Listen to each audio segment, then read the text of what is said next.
The retro motorcycle scene is still going strong in 2020, so here are 14 of my favourite new and updated bikes. A lot of the footage used here was captured at EICMA last year, where many of these models were announced and I got to see them up close. But before we get underway, if you're new here and you want to see more list videos like this, plus the latest motorcycle news and reviews, then please do hit subscribe. I think most of us are pretty familiar with the Triumph Thruxton. It's been one of the most popular cafe racer style bikes since its launch in 2016, and this year Triumph made a whole bunch of updates to make an already great bike even better. The headline change is an increase in peak power, now producing 103 horsepower as opposed to the 96 of the Thruxton R, with the peak occurring at 7,500 RPM rather than 6,750. So essentially, more revs and more power. Triumph managed a 500 RPM increase to the redline of the Thruxton by using a lighter crankshaft, balance shafts and clutch to reduce engine inertia by 20%. There are also magnesium cam covers and thin-walled engine covers which, combined with the other changes, help to bring the overall weight down to 197 kilograms dry versus 206 for the base Thruxton and 203 for the Thruxton R. The RS uses the same fully adjustable Showa forks and Öhlins shocks as the Thruxton R, but the brakes get an upgrade for 2020 with slightly higher spec Brembo M50 calipers. The Pirelli Diablo Rosso 3 tyres of the R have also been swapped for Metzeler Racetech RRs, which Triumph describe as super sticky. The finish has been revised too, with the gloss and chrome of previous models making way for a more matte, blacked out look. I really like the premium graphical option which they call Matte Storm Grey and Matte Silver Ice, especially with the optional seat cover and fairing. The Thruxton has always been my favourite cafe racer on the market, and I can't really see that changing with this iteration. Once motorcycle dealers are back to normal business, I'll be sure to take one of these out for a spin and post a proper review. Triumph also released the latest bike in their factory custom lineup with the Bobber TFC, and it looks pretty damn special. It gets all of the same engine upgrades as the Thruxton RS that we mentioned above, but it still retains the high torque variant of the Bonneville Twin with a Bobber specific tune. It's capable of 86 horsepower at 6,250 RPM and 110 Nm of peak torque at 4,500, which is a good 10 horsepower more than the Bobber Black and 4 Nm more peak torque. It also gets the same Brembo M50 brakes as the RS, with a Brembo radial master cylinder and a span and ratio adjustable lever. Suspension also gets a massive upgrade over the Showa forks and KYB shock of the Bobber Black, with Öhlins fully adjustable upside down NIX30 forks and a rebound and preload adjustable Öhlins shock. The finish on the TFC bikes is always second to none, and this Bobber model is no exception. Clip-on bars and multifunction rear lights neaten up the overall silhouette of the bike, and the machined yokes, instrument bezel and carbon panels all add a touch of class. There's also the TFC paintwork on the tank with lots of gold detailing running throughout the bike, a real leather seat with embroidered Triumph logo, and a titanium Arrow exhaust with carbon end cap. Yes, it's about $5,000 more expensive than the stock Bobber, but that's quite a lot of extra spec and finish. Yes, I know, another Triumph, but there are plenty of fellow Triumph owners subscribed to this channel, so I thought I'd get them all in first. This is a special edition of the T100 and T120, built to celebrate the relationship between Triumph and the desert racer turned stunt rider turned Triumph dealership owner called Bud Ekins. The most noticeable feature of the two bikes is the red and white paint job, which features a heritage Triumph logo, as well as Bud Ekins logos on the tank and front mudguard. Triumph have also added some premium spec finishing items to the bike to elevate it as a special edition, with a Monza fuel cap, LED indicators, diamond knurled grips, bar end mirrors and dedicated black engine badges. The Bud Ekins special editions will also come with a collector's certificate of authenticity signed by both Triumph's CEO Nick Bloor and both of Bud Ekins' daughters. The fundamentals of the bike remain the same, with the engine, chassis and equipment of the T100 and T120 all unchanged. But for the right collector who was a fan of Ekins or Steve McQueen, who he so often stunted for, this could make a special bike to own. Although Kawasaki had both the W800 Street and Cafe back on the market last year, there was no direct replacement for the original W800 with its more traditional shiny chrome look. But for 2020, it's back and inherits all of the technical updates that were made to both the Street and the Cafe. It now has ABS as required by law, which means that a disc is now used on the rear instead of the drum of the last model. And there's a stiffer frame owing to larger diameter tubes, as well as thicker 41mm forks. A new LED headlight finishes off the front end. The 773cc parallel twin, which uses bevel-driven cams, is hardly going to set the world alight at 47 horsepower, but then again, it's not exactly designed to be a performance machine. It's more about old-school style and charm, like many of the bikes on this list. At £8,495 though, I'd be eyeing up the Triumph T100 for only an extra £400. When I first saw the MV Agusta Super Veloce concept in the flesh at last year's London motorcycle show, it was love at first sight. To me, it's the perfect balance of new and old, and it had some beautiful finishing touches when you looked at it up close. Many concept bikes are eventually a bit disappointing when they're finally produced, with all sorts of concessions to practicality and homologation requirements that sap the magic out of the original idea. But I can't say that it was the case with the Super Veloce when the two production variants were unveiled at EICMA. Firstly, the Serie Oro, which is MV's name for their most premium line of bikes, is hard to distinguish from the concept. It has the same fancy Caneo wheels, a beautiful 3x1x3 Arrow exhaust system, carbon fibre bodywork, CNC'd components, an Alcantara seat and a leather tank strap. The only major change seems to have been the yellow screen swapped out for a clear one, which makes sense if you actually want to ride it. Although the bike is based upon the F3 800, the new bodywork and revised components really transform it into something much better looking, at least to my eye. A cheaper base model was also unveiled and forfeits the carbon for plastic fairings, whilst retaining more of the standard F3 800 parts like the fuel cap, wheels and exhaust. But it does still offer the overall shape of the original concept, only at a more accessible price point. I rode the F3 800 briefly last year and it was a blast, so the same performance figures of 148 horsepower in a 173 kilogram package, but with beautiful retro styling layered on top, makes for a very attractive motorcycle indeed. Moto Guzzi released a couple of new variants of the V7 for 2020 with a 10th anniversary edition of the Racer and a special edition S model of the unfaired V7 Stone. Both still have the same 744 air-cooled transverse V-twin, which is good for about 50 horsepower and 60 Nm of peak torque. Suspension is fairly basic but good enough, and braking is taken care of by a single 4-pot Brembo at the front and a 2-pot at the rear. The curb weight is around 209 kilograms, which isn't bad compared to some other retros, and it does have that massive 21-litre fuel tank which gives it a decent range. The Racer has a new fairing and seat cowl with red graphics and a 10th anniversary logo. You also get the distinctive red frame, of course, and a shiny chrome tank with an anodized Red Eagle badge. LED lighting is now used all round with a new headlight, smaller LED tail light and some slimmer indicators. On top of that, the rear mudguard has been narrowed and the bar end mirrors are also new.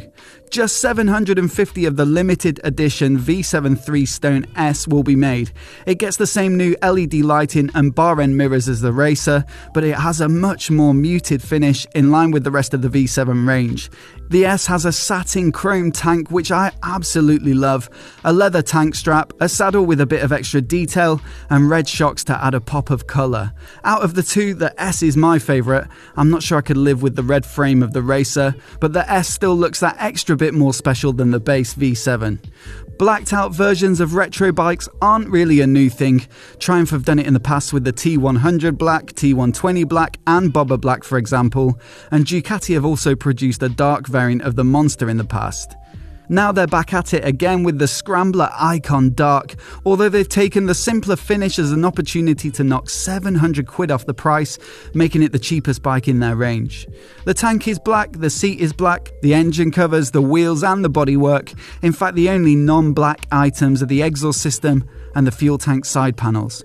It's pretty much the same as the Scrambler Icon with its 803cc air-cooled 2-valve V-twin producing 73 horsepower, and with a wet weight of 189 kilograms, it's one of the more performant budget retros on the market. It also gets cornering ABS as per the rest of the range, which is unusual at this price point of $7,500. There's a couple of downgraded finishing items like the basic round mirrors and bulb indicators as opposed to LEDs, which have helped Ducati to cut the price of the Icon Dark, but ultimately it represents a new, cheaper way to get on the Ducati ladder without sacrificing performance. They also announced an update to the 1100 Scrambler this year with the new Pro and Sport Pro models.